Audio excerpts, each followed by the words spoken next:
everyone. Thank you so much for hopping on. I am Jackie Cooper. I'm the host of the GBA Talk Show as well as Crypto Mom 2, and I want to welcome you everyone to this episode.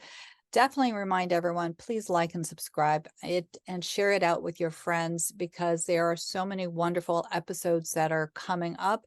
We do not want you to miss any of the information that will help you in your blockchain journey.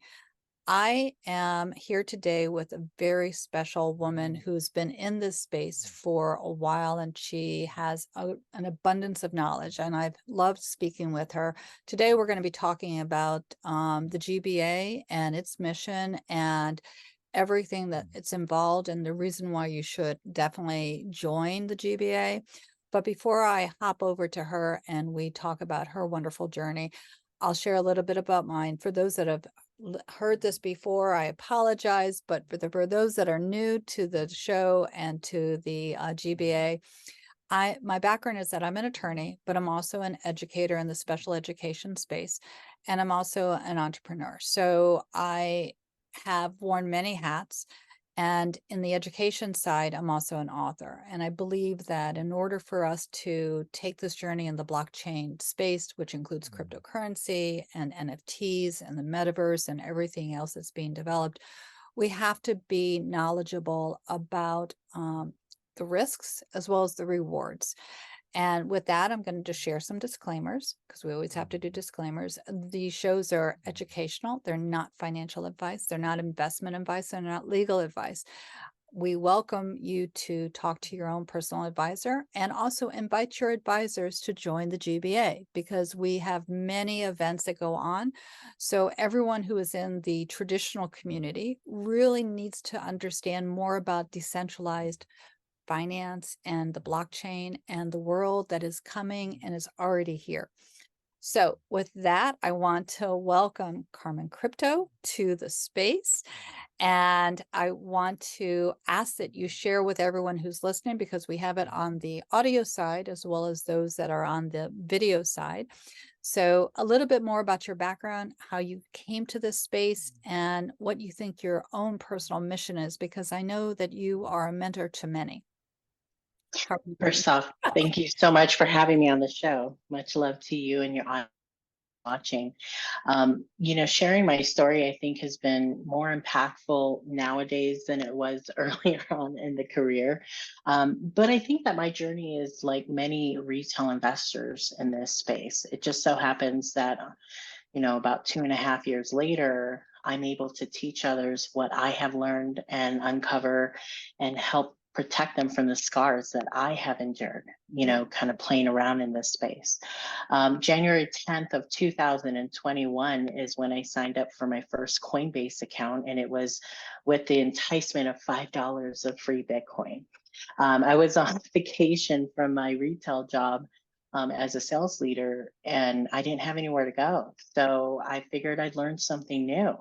And for that week, I kind of delve into what Coinbase was, started watching some YouTube podcasts, University of YouTube, and something really just impacted me because it was also around this time that GameStop was happening. It felt like a revolution. Meme coins were coming out that first 6 months of that year, and there was just all this financial news in the media about people without money playing the systems and hurting people with money. And it was just fascinating to me.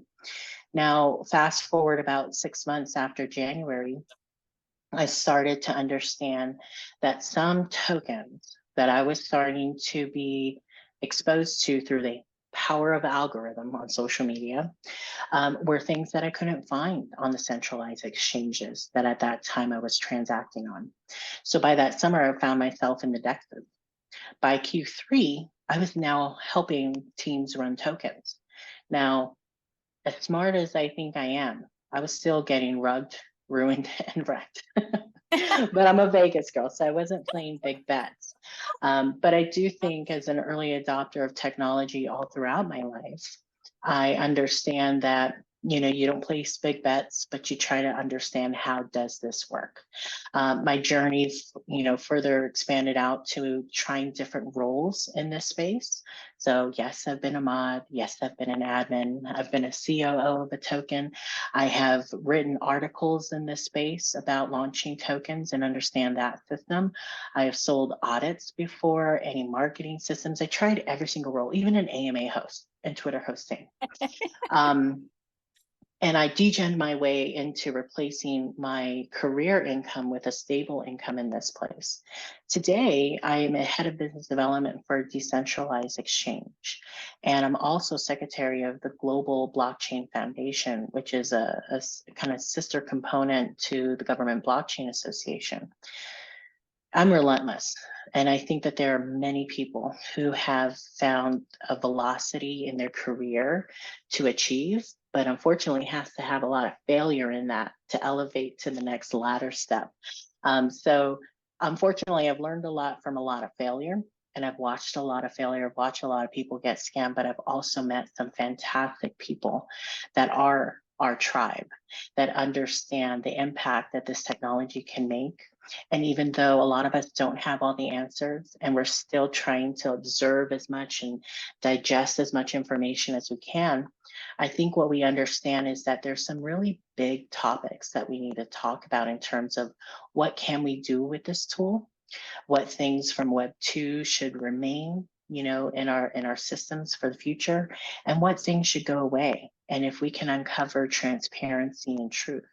It's more than just the chart. It's more than just the increased value of an NFT over time. We're seeing a new way that people are going to interact, and it's kind of layered with this ability to finance things, to grow wealth, and to make gains.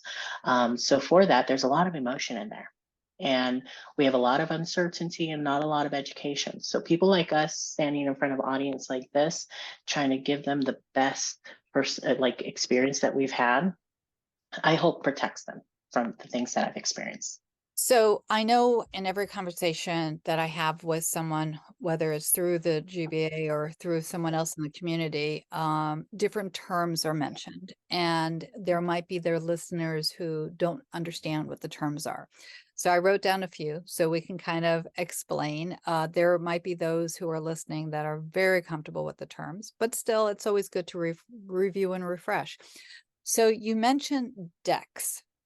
What is a DEX and how is it defined? Now, the other thing that I want to mention to everyone who's listening is there are a lot of laws and a lot of legislation that's going on within our community. So these definitions are evolving and changing. And so from a practical perspective, we might share with you what we know, but I think it's also important for everyone who's listening to take an active part in the politics. It's really important if you're in this community that you reach out and you have a conversation with your local politician. Do they understand what blockchain is? Do they understand what the businesses are within this community? Because if they don't, and they're making the rules that are going to impact you as a consumer or as a business, you need to be aware, especially if you don't understand the terminology, they're not going to understand it either. So let's talk about DEX. What is DEX in your mind? So a DEX, D as in David, EX, is a decentralized exchange. And it's quite the opposite from a CEX, which is going to be your centralized exchange.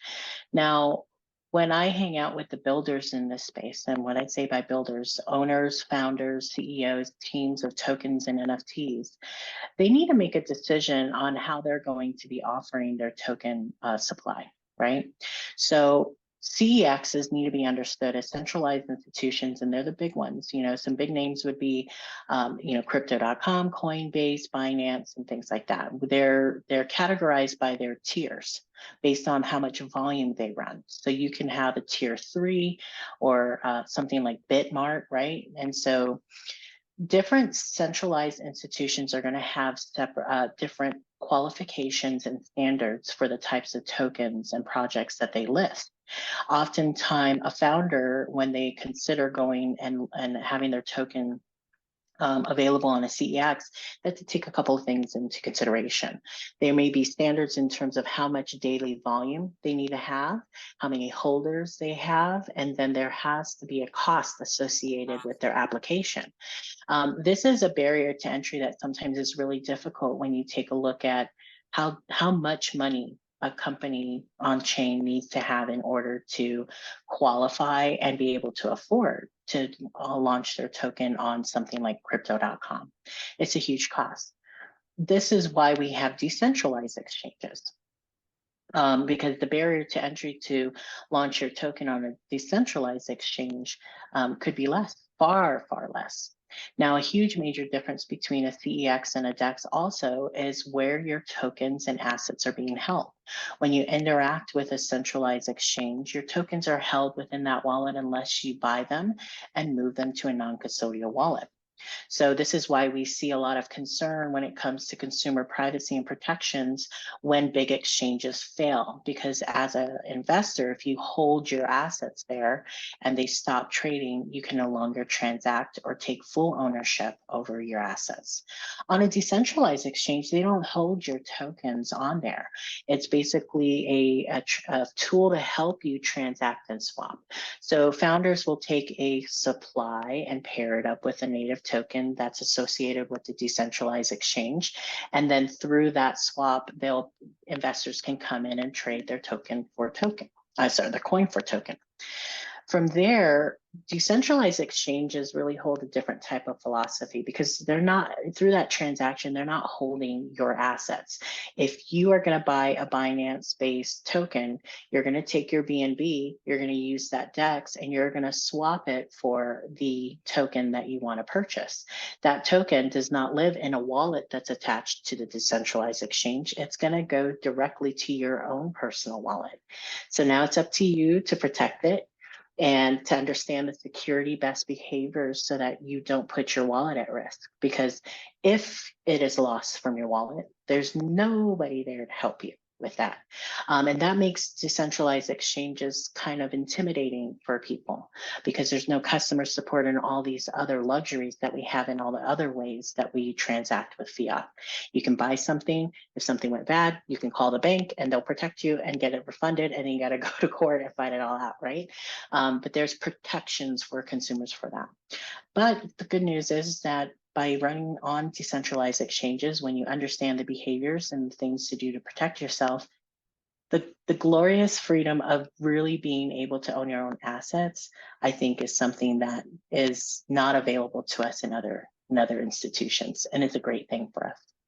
I love your explanation. It covered so much. And that's another reason why I think that it's important for everyone to look at what the GBA offers, because there are individuals like yourself and others who have that deep knowledge that can also provide the guidance as people are navigating into this space. I'm going to show the our website for the moment, because we're going to be talking about one type of training that is being offered. And I think this is important because also whether you are a consumer just looking at, as you said, a token or a cryptocurrency, or whether you're in the business and looking at how do you create a service to answer a problem and a solution, there's a need for assessment of those organizations. And because as you explained, there's a lot of layers to this. So the blockchain maturity model is one of the certifications that the GBA is offering. And I'm actually going to be going through the certification process in July. So I'm very excited about learning about it. Would you like to share more about what you know about the trainings and the services that the GBA offers? Yeah, let's first talk about the need for this that exists.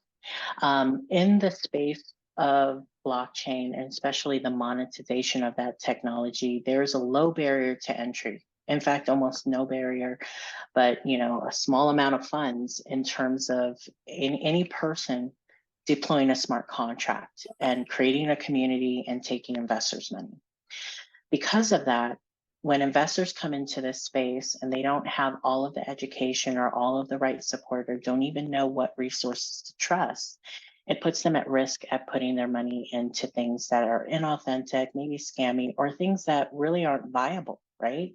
So the need for a standard in this space really, I think the result of this was creating smart contract auditors. And I think a lot of our retail investors have put a lot of um, trust in the ability for a smart contract to be audited and come out with a score.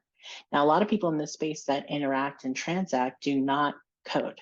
Okay, so the beauty of the GBA is that the GBA is using the blockchain maturity model to kind of go beyond the code and saying from a entity standpoint, if you're a tech solution partner, we want to take a look at the whole picture of your business. We want to identify some key ways that you're building your company and say, where are we kind of categorizing you? Are you centralized? Are you decentralized? What kind of officers do you have on your team? Do you have security officers? Are you coding and building your business ready for regulation? What kind of consumer protections and privacy, rails do you have built into your system? That blockchain maturity model being developed by the best brains at the GBA is so beneficial to us because aside from the code, the code is there to commemorate the intention of the business, and it operates and it automates, and the velocity at which the transactions can go through is really unmatched by legacy systems. But at the same time, we need to build for the long term. And we need to make sure that we don't see some of the bad things that happen in the space where contracts get launched. There's a big money grab, and then people are left with their hands out saying, what happened? Right? Because it happens too often. So with the GBA, I can tell you from my experience, coming from a space where I went from transacting as a centralized investor, going into DeFi, now becoming part of teams, and now growing into a role as an educator, supporter, and a business development, you know, person in this space. I look at this and I go, man, there's a lot of people who need to see the GBA. It is so wildly different from some of the other conferences that are so easily accessible by retail investors. That's going to be like your New York NFT, your Denver ETH, all of these, Art Basel and Miami Week. Those are fun. But when you walk into those, it's really a place where I'm going to find lots of NFTs. I'm going to find tokens. I might find things that I want to invest in. The GBA is a different vibe. It's got some of the best minds from wildly diverse backgrounds from different institutions, both legacy and on-chain, that can come together and talk about some of the biggest topics that we need to really identify. Consumer protection, decentralized, centralized institutions. What are some of the standards that we should hold? And how should we vet each other through these processes?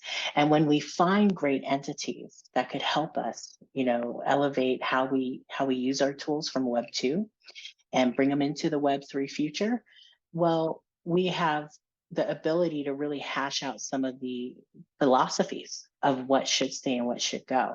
And because we have some of that major energy and synergy happening, we have access to people on the Hill so that we can show them that proof of concept. We need to have people understanding that this is more than just the rails for transactions across the globe, but there are some details in the tech that can help us understand truth and transparency and uncover, objective facts that we don't have access to because centralized institutions have that. And we don't get to see that. Sorry, I was on mute. That's very true. I mean, I know that I've interviewed a lot of members within the GBA, and their use cases are so innovative but so needed, both within the healthcare side, but also with from the military application side to just digital identification, privacy protection. I mean, there's so many layers here. I know that for those that are on the YouTube side, definitely go over to the GPA YouTube and subscribe. Or if you want to go to Crypto Mom 2, you can subscribe to my YouTube. All the conversations, I mean, right now, and again, everyone's going to be hearing this for a long time, our conversations. But in July of 2023, I mean, I've interviewed about 20 people, so 20 members, and there are about 400 members. So I have a lot more to go. But again, in terms of the diversity of our membership, from the government to international countries, to private industry, to individuals, to those in the media, everyone who's trying to understand applications, as well as how this is going to be used in a way to benefit our community. So I know that we have an upcoming conference in September, but I want everyone, especially if you find this after September, just go back to the gbaglobal.org website, because we're constantly doing events. But the event in September, which I'm really excited to attend and learn about, is all about artificial intelligence, which has been in existence for a while. It's been around for a while. It's just that now it's becoming more trendy. And so more people are aware of how it's being used and where it's being used. I know you're actively involved in the community. What are your thoughts about the artificial intelligence side, the event that's coming up in September, and what the GBA is doing in terms of educating all of us about the direction that this is going? So I never ever want to miss a GBA conference. They have them twice a year. And for me, it's the one conference that really stands out, that gives me a whole different perspective out of the normal circles that I daily work in. So this one coming up is going to be really interesting, because when I take a look, I'm 41, I call myself an elder millennial. And I take a look at all of the milestones that have happened in my lifetime on a global scale. And because my love of blockchain and what I've been learning this year, to watch AI become so accessible, I think that my perceptions of its impact is quite interesting. To see AI and blockchain come out feels like, in blockchain, we need to loudly talk about how we can authenticate things on chain, and how we can use that technology to authenticate and timestamp events that happen between two people, especially with money. Reason being is that when we take a look at AI, I like to call it a calculator for words. And now that we have a calculator for words, and we know that we have abilities to have deep fakes and things made that look and sound like the person is saying those things, now more than ever, we need to have a path that gives us the origin of things, the authenticity of things. So if this podcast is being broadcasted out, and we can commemorate that this originated from us, and it's used in the future, and adjusted, and somebody says, oh no, here's an example of what Carmen or Jackie said, and they use AI to make something untruthful. Well, we want the ability to say we did not say that, right? Because now our reputations, our careers, impact to our finances, or ability to do business could be at harm. Because that technology exists, I think the world just gave us, the ability to answer that. But what will that look like? Well, we need the best minds in this space. Unfortunately, the optics that the media puts out there is that we're untrustworthy, that, people that live and work in this space are out for the money. And that isn't the case in every single one of us. There are brilliant minds here that are early adopters, and we reach one and we teach one. So we take our time, and we know that we're going to get the ball rolling, but it requires conversations like this one-on-one to connect with somebody. And the beautiful thing is that with blockchain, you can see and use it to talk to every single person in every single industry across every single country in the planet. There's a way that this tool can be integrated for positive result. I agree. I definitely agree. We are going to have more than one conversation, I know, because there's so many things to talk about. For those that would like to join the GBA, it's very easy. All you need to do is to go over to gbaglobal.org, and look at the area that applies to you. What else would you like to share about the membership and or anything that you think they should know about the organization as well as the GBF in terms of its mission and what it's thinking about doing in the future, and the reason why we're suggesting that people join the GBA, because it will be supporting the overall support of the GBF. I think one thing that helps people feel more confident about the place that they're in is to have some of their biggest questions answered. And for me and my relationship with the GBA, what it afforded me is this confidence knowing that it wasn't just blockchain and crypto against the government, that there were entities that are looking for the answers, that there are great people in our government institutions that do understand what this can do, what the future of a good implementation of this technology can do for the constituents of every single state and for this country, and then beyond that, the globe. So it wasn't until I became a part of the GBA and I could meet these people face to face and have a different perspective outside of tokens and NFTs launching, that I was able to go back to my communities and become an educator and tell them, look, you know how to transact. And even for those that are building some of the most like foundational infrastructure tools for blockchain, some of them don't even know how to do what you do. So there are both of us at the table, but there's a gap between us. Those that are building major infrastructure, because the optics are so bad, they don't want to hang out with the token builders. But how you guys build on the blockchain cannot be ignored.